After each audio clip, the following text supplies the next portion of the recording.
Hello everyone and welcome back. हम पढ़ रहे थे टाइम सीरीज। हमारा टाइम सीरीज कंप्लीट हो गया था। हम बिजनेस स्टार्ट्स का यूनिट 4 में थे। हमारा टाइम सीरीज ऑलरेडी कंप्लीट हो गया है, जो कि फर्स्ट पार्ट था यूनिट 4 का। अब सेकंड पार्ट, जिसका नाम है इंडेक्स नंबर, वो हम शुरू करने जा रहे हैं। एक बहुत ही मजेदार सा टॉपिक, बहुत ही छोटा सा टॉपिक, मतलब आने वाले 2 क्लासेस में हम लोग इसको कंप्लीट कर लेंगे। और बहुत ही इंटरेस्टिंग, सबसे इंपॉर्टेंट तो ये बहुत इंटरेस्टिंग है इंडेक्स नंबर। इसका कैलकुलेशंस, इसमें जो पॉइंट्स हैं, बहुत अच्छा लगेगा तुम्हें पढ़ के। इंडेक्स नंबर तुम्हारे रियल लाइफ में बहुत बार तुम्हें यूज में भी आएगा। ठीक है, ये इनकम टैक्स में भी यूज में आता है इंडेक्स नंबर। ठीक है, तो इस तरीके से हम आगे बहुत जगह इसको यूज भी करेंगे। ठीक है, आ जाओ शुरू करते हैं। मेजर ऑफ इंडेक्स नंबर, ये है यूनिट 4 का पार्ट नंबर 2, इंडेक्स नंबर्स। ठीक है, आ जाओ फटाफट से। सबसे पहला, meaning and characteristics of index number. Meaning, index number होता क्या है। मैं तुम्हें बुक का डेफिनेशन तो बात की बात है, इंडेक्स नंबर नॉर्मली क्या होता है वो बताता हूं। देखो,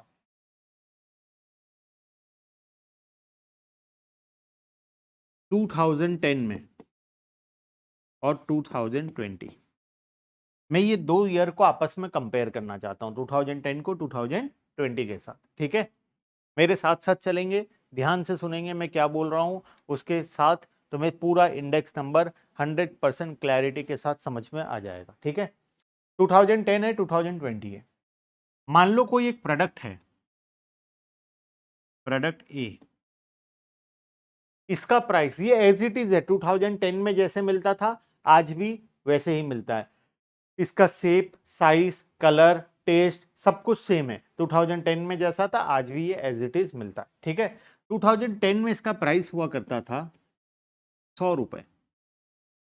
2020 में इसका प्राइस है 180 रुपीज। ठीक है, मतलब प्रोडक्ट वही है, 2010 में जैसा था 2020 में भी एग्जैक्टली वैसा ही है। लेकिन 2010 में इसका प्राइस था 100 रुपए, 2020 में इसका प्राइस है 180 रुपीज। अब ये तो एक प्रोडक्ट का प्राइस है, ये तो सिर्फ एक प्रोडक्ट का प्राइस हुआ, प्रोडक्ट ए। ऐसे दुनिया में हजारों प्रोडक्ट्स है, हजारों प्रोडक्ट्स का प्राइस अलग अलग होगा। किसी का प्राइस इंक्रीज हुआ होगा, जैसे यहां पर देखो, इसका प्राइस 80 रुपीज से इंक्रीज हुआ है ना, 80 रुपीज से इंक्रीज हुआ। हो सकता है किसी कॉमोडिटी का प्राइस डिक्रीज हुआ हो सकता है किसी का कम से इंक्रीज हुआ हो, 20 रुपए से इंक्रीज हुआ हो, 30 रुपए से इंक्रीज हुआ हो, 50 रुपए से इंक्रीज हुआ हो, किसी का प्राइस 4 गुना भी हो गया हो, ऐसा भी हो सकता है ना। तो there are multiple products and multiple variations. हम यहां पर क्या करते हैं, हम एक एवरेज वेरिएशन निकालते हैं। जैसे मैं बात करूं, मैं अज्यूम कर रहा हूं कि दुनिया में सिर्फ एक ही कॉमोडिटी है, तो मुझे बताओ, जो प्रोडक्ट 100 रुपए का मिलता था वो प्रोडक्ट कितने का मिलने लग गया, 180 का मिलने लग गया। कितना, कितना इन्फ्लेशन आया, कितना से प्राइस इंक्रीज हुआ। ठीक है, 80 रुपीज से इंक्रीज हुआ। तो अगर मैं इसमें इंडेक्स नंबर निकालूं, index number equals to 180 divided by 100, कितना आ जाएगा ये 1.80।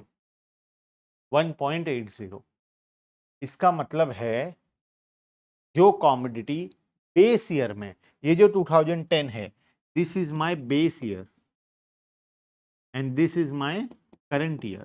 ठीक है, ये मेरा बेस ईयर है, ये मेरा करंट ईयर है। मैं एग्जांपल के तौर पर बता रहा हूं, क्योंकि कंपैरिजन कहां से हो रहा है, कंपैरिजन सर 2010 से हो रहा है। हम 2020 के प्राइस को किसके साथ कंपेयर कर रहे हैं, सर हम 2020 के प्राइस को 2010 के प्राइस के साथ कंपेयर कर रहे हैं। 2010 इज द बेस ईयर। तो हम क्या करेंगे, इंडेक्स नंबर निकालते हैं। इंडेक्स नंबर कैसे निकलता है, current year price divided by base year into 100। 100 यहां पर मैं मल्टीप्लाई क्यों नहीं किया, तुम चाहो तो 100 मल्टीप्लाई कर सकते हो, तो कितना आ जाएगा 180।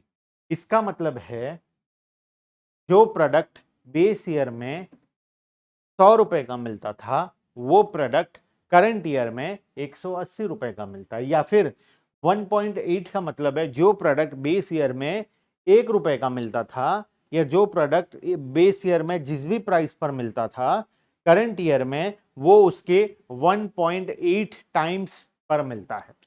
क्लियर है बात? तो हम इंडेक्स नंबर निकालते हैं इस तरीके से। सर ये निकाल कर क्या करेंगे? ये निकाल कर हमें पता चलेगा on an average, on an average कितना प्राइस इंक्रीज हुआ है। हम जैसे यहाँ पर एक कॉमोडिटी का किए, ऐसे हम मल्टीपल कॉमोडिटीज को लेकर करते हैं, फिर कॉमोडिटीज के साथ क्वांटिटीज को भी इनकॉर्पोरेट कर देते हैं। तो इसके साथ हम इंडेक्स नंबर बहुत सारे वैरायटीज से कैलकुलेट करने वाले हैं। ठीक है, तो जैसे जैसे चैप्टर आगे बढ़ेगा तुम्हें इस टॉपिक का रेलेवेंस और समझ में आता जाएगा। आओ पढ़ते हैं मीनिंग ऑफ इंडेक्स नंबर। मेरे हिसाब से थोड़ा थोड़ा तुम्हें समझ में आ गया इंडेक्स नंबर क्या होता है। अब हम चलते हैं बुक के लैंग्वेज की तरफ। The term index number literally means numerical figure that indicates the value of a variable affected at a particular time in terms of percentage of its value that stood on a different time. Basically base year में अगर कोई चीज का price है तो current year के मुकाबले base year और करंट ईयर में कितना परसेंटेज का डिफरेंस है, वही हमारा इंडेक्स नंबर होता है। Because of its multifaceted aspect it is described in various ways. Popularly it is described as a specific type of average that gives a central idea of change in a particular phenomena, that is price, quantity, value over a period of time. Normally हम price का निकालते हैं, तुम चाहो तो quantity का भी निकाल सकते हो, जिसको हम क्वांटिटी इंडेक्स नंबर बोलते हैं। मैं जो अभी तुम्हें पढ़ाया वो था प्राइस इंडेक्स नंबर, क्योंकि कंपैरिजन किसका हुआ था? प्राइस का हुआ था। अगर तुम चाहो तो क्वांटिटी को भी कंपेयर कर सकते हो, तुम चाहो तो वैल्यूज को भी कंपेयर कर सकते हो। वैल्यू मतलब प्राइस इनटू क्वांटिटी, दोनों को एक साथ भी कंपेयर कर सकते हो। ठीक है, तो कोई भी प्रकार का इंडेक्स नंबर तुम कैलकुलेट कर सकते हो। ठीक है, आओ आगे चलते हैं। डेफिनेशन में तीन ऑथर आए, तीनों अपना अपना डेफिनेशन दिए, एक दो तीन। ठीक है, पहला डेफिनेशन क्या बोलता है? Index number are a series of numbers by which change in a magnitude of a phenomena are measured from time to time or place to place. Time to time क्या चेंजेस आ रहा है, place to place क्या changes आ रहा है, वो हम मेजर करते हैं इंडेक्स नंबर से। नेक्स्ट डेफिनेशन क्या था? Index number are device for measuring differences in magnitude of a group of related variable. तुम्हें उनके बीच का डिफरेंस को मेजर करना है। मतलब एक चीज 100 का था, दूसरा ईयर में 180 हो गया, तो 80 का डिफरेंस आया। ये डिफरेंसेस को जो मेजर करते हैं वो इंडेक्स नंबर से करते हैं। तीसरा, in the word of G Simpson, index number are today one of the most widely used. ध्यान से देखना, सबसे ज्यादा यूज होता है, ऑब्वियसली ना, क्योंकि कंपैरिजन इज द बेस। जब तक तुम चीजों को कंपेयर नहीं करोगे पहले के साथ, तो तुम्हें पता नहीं चलेगा कि क्या इंक्रीमेंट आया है, क्या डाउनग्रेडेशन हुआ है, क्या चेंजेस हुआ है, ये सब तुम्हें पता नहीं चलेगा। ठीक है, तो index number are today one of the most widely used statistical device. They are used to feel the pulse of the economy and they have come to be used as a indicator of deflationary tendencies. ठीक है, तो तीन definition है, जौन सा पढ़ना चाहो पढ़ सकते हो। मैं आता हूँ कैरेक्टरिस्टिक्स में। What are the characteristics of index number? क्या करते हैं देखो, it involves the computation of average value of the phenomena. हम नॉर्मली यहाँ पर एवरेज वैल्यू निकालते हैं। मेरे पास अगर 2 कॉमोडिटी है, 3 कॉमोडिटी है, 4 है, मैं सभी के प्राइस को लेकर इंडेक्स नंबर कैलकुलेट करूंगा। Price level, cost of living, business और economic activity. Second, it makes relative study. Relative study मतलब बेस ईयर के मुकाबले। इंडेक्स नंबर 1.8 का मतलब क्या था? बेस ईयर के मुकाबले करंट ईयर का प्राइस 1.8 टाइम्स इंक्रीज हुआ है। कोई भी प्रोडक्ट बेस ईयर में जितने भी प्राइस का था, करंट ईयर में वो उसका 1.8 टाइम्स का है। ठीक है, तीसरा, it express the result through the technique of common denominator 100 without using the sign of percentage. Normally क्या होता है पता है? हम बेस ईयर को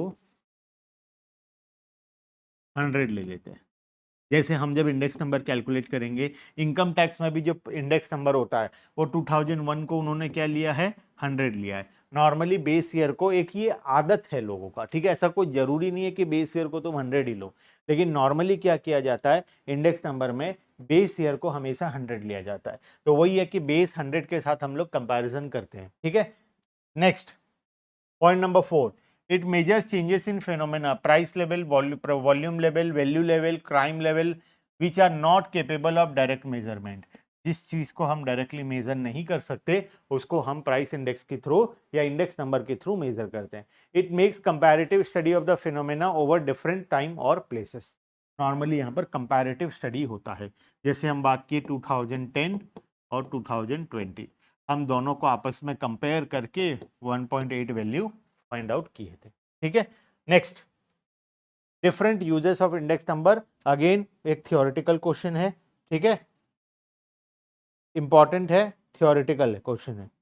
ठीक है, ध्यान से देखना.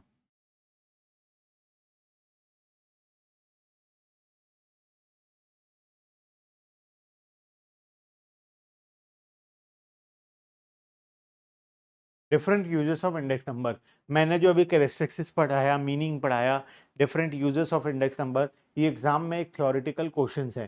थियोरेटिकल क्वेश्चन 4 मार्क का, 5 मार्क का यहाँ से एक्सपेक्टेड है. बहुत मोस्ट प्रोबेबली ये सारे क्वेश्चंस एग्जाम में आ सकते हैं. ठीक है, क्या क्या यूजेस है इंडेक्स नंबर का देखते हैं. पहला, it is use to measure the changes in the wholesale price level of a country over a period of time.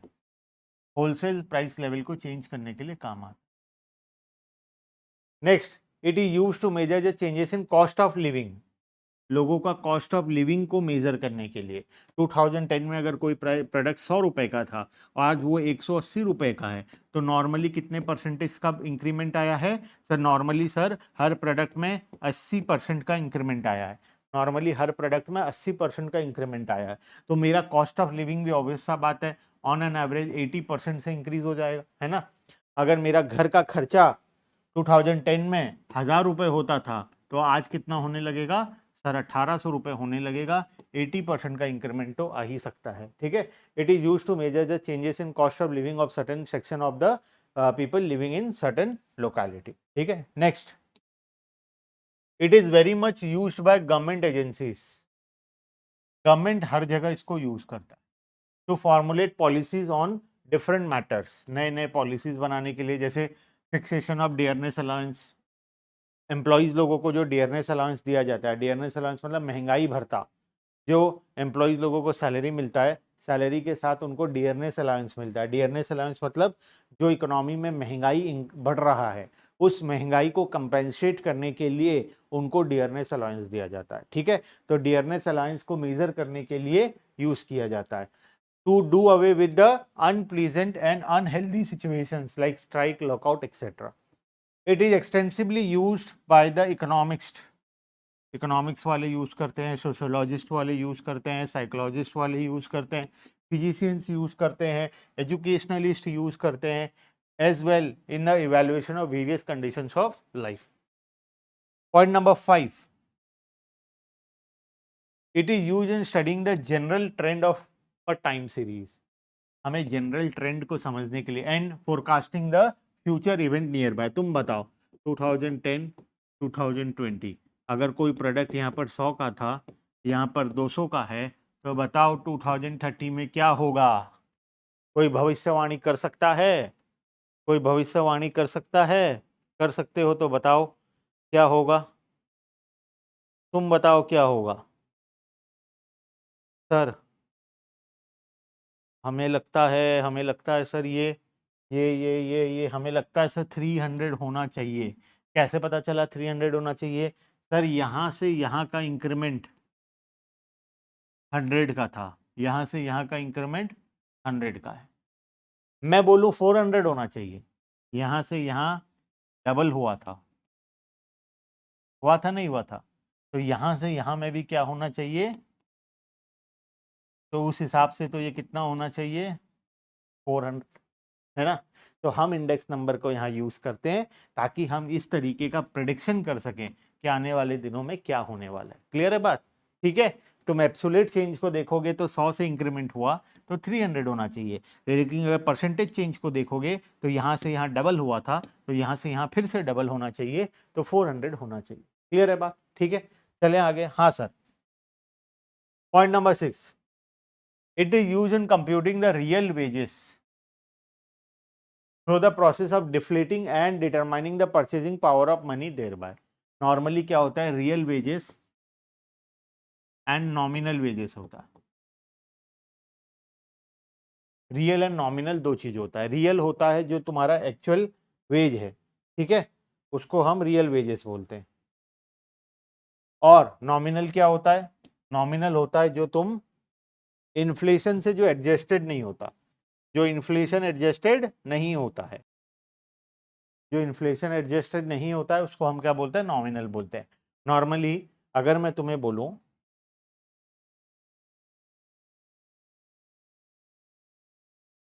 2020 में तुम्हारा सैलरी था 1,000 रुपये, 2025 में तुम्हारा सैलरी है 15,000 रुपये। 2010 में प्रोडक्ट ए का प्राइस था 5,000 और तुम क्वांटिटी खरीदते थे 2 यूनिट्स, टोटल कितना लगता था? 10,000 लगता था। ठीक है, कोई दिक्कत नहीं था। 10,000 रुपये सैलरी था, 10,000 का सामान तुम खरीद लेते थे। 2025 में इस प्रोडक्ट का प्राइस हो गया है 10,000 रुपये, क्वांटिटी खरीदना है 2, चाहिए कितना? 20,000, सैलरी कितना है? 15,000। तुम बोल रहे हो सर मेरा सैलरी इंक्रीज हुआ है, कितना से? 5,000 से। मैं बोल रहा हूं तुम्हारा सैलरी डिक्रीज हुआ है, कितना से? 5,000 से। 15,000 है, होना चाहिए था 20,000। 15,000 है, होना चाहिए था 20,000, क्योंकि तुम्हारा सैलरी रियल टर्म्स में तो इंक्रीज हुआ होगा। पहले तुम्हारे हाथ में 10,000 आता था, आज 15,000 आ रहा है। Real term, sorry, nominal terms में, नॉमिनल टर्म्स में तो इंक्रीज हुआ होगा। पहले तुम्हारे हाथ में 10,000 रुपए वो कैश देता था, अब वो कितना कैश दे रहा है? 15,000 कैश दे रहा है। लेकिन इन रियलिटी 10,000 रुपए का तुम क्या करते थे? सामान खरीदते थे, 5,000 प्राइस था, 10,000 खर्च हो जाता था, 2 यूनिट खरीदते थे। तो पहले तुम अपने सैलरी से 2 units of commodity A afford कर पाते थे, लेकिन अब तुम वो नहीं कर पा रहे हो। अब तुम 2 यूनिट भी नहीं खरीद पा रहे हो, तो रियल टर्म्स में तुम्हारा सैलरी इंक्रीज होने की जगह डिक्रीज हुआ है। तो हम नॉर्मली क्या करते हैं? इंडेक्स नंबर को यूज करके रियल वेजेस कैलकुलेट करते हैं। ठीक है, point number 7, it is very often used in deflating the national income in an inflationary situation to arrive at the real national income। Normally national income के calculation में हमें दरकार पड़ता है। ठीक है, चले आगे। Yes sir. Next, various problems in construction of index number. क्या क्या प्रॉब्लम्स आता है इंडेक्स नंबर के कंस्ट्रक्शन में? Various problems in construction of index number, बहुत सारे प्रॉब्लम्स तुम्हें फेस करने पड़ेंगे जब तुम इंडेक्स नंबर को कंस्ट्रक्ट करने जाओगे। ठीक है, पहला प्रॉब्लम उसमें से है डेफिनेशन ऑफ द पर्पस। तुम क्यों इंडेक्स नंबर कैलकुलेट कर रहे हो, वो सबसे इंपॉर्टेंट है। ठीक है, first and the foremost thing, why you are calculating the index number. जब तक तुम वो नहीं पता लगाओगे तुम्हारा पर्पस क्या इंडेक्स नंबर को कैलकुलेट करने का, तब तक कोई फायदा नहीं होगा। There are many purpose for which index number may be constructed,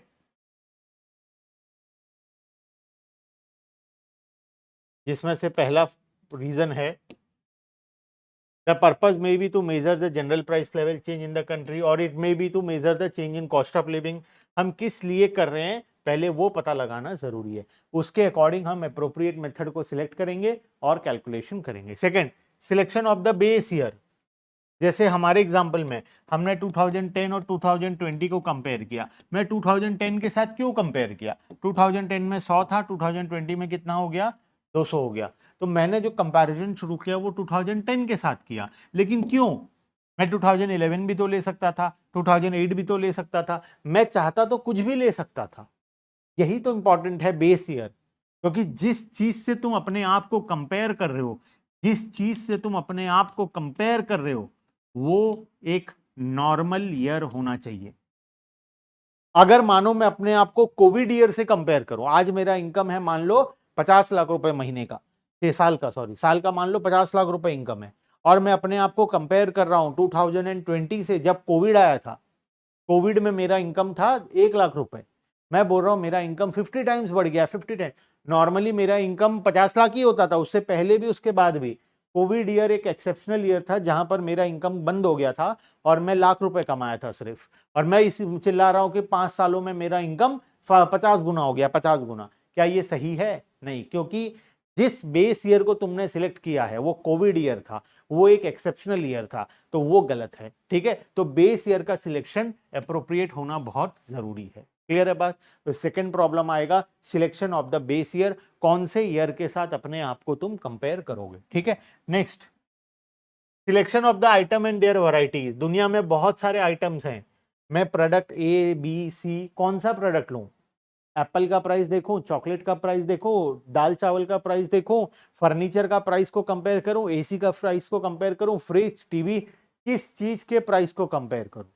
हर एक कॉमोडिटी का प्राइस तो यूनिफॉर्मली इंक्रीज या डिक्रीज नहीं हो रहा है, तो मैं कौन से कॉमोडिटी लूं? मैं सारा कॉमोडिटी ले सकता हूं? इस दुनिया में लाखों कॉमोडिटीज हैं, क्या ये पॉसिबल है? नहीं है। तो मैं जब कंपैरिजन करूंगा मुझे कुछ आइटम को सिलेक्ट करना पड़ेगा और देयर वैरायटीज को सिलेक्ट करना पड़ेगा। The next problem which a statistician face in construction of an index number is the selection of item and their varieties. कौन सा आइटम सिलेक्ट करेगा और उसका variety. The problem should be carefully tackled keeping in view the objective for which the index number is to be constructed. Next computation of the data relating to price and quantity. Price और quantity, मान लो item selection हो गया, Apple, मैंने 3 item select किया, Apple, TV और Apple लिया, TV लिया और मोबाइल फोन लिया। ठीक है, 3 कॉमोडिटी करूंगा, एप्पल, टीवी और मोबाइल। इन 3 चीज का प्राइस 2020 का प्राइस, 2025 का प्राइस। अब मुझे बताओ ये प्राइस मैं कहां का लूं, क्वांटिटी कौन सा लूं?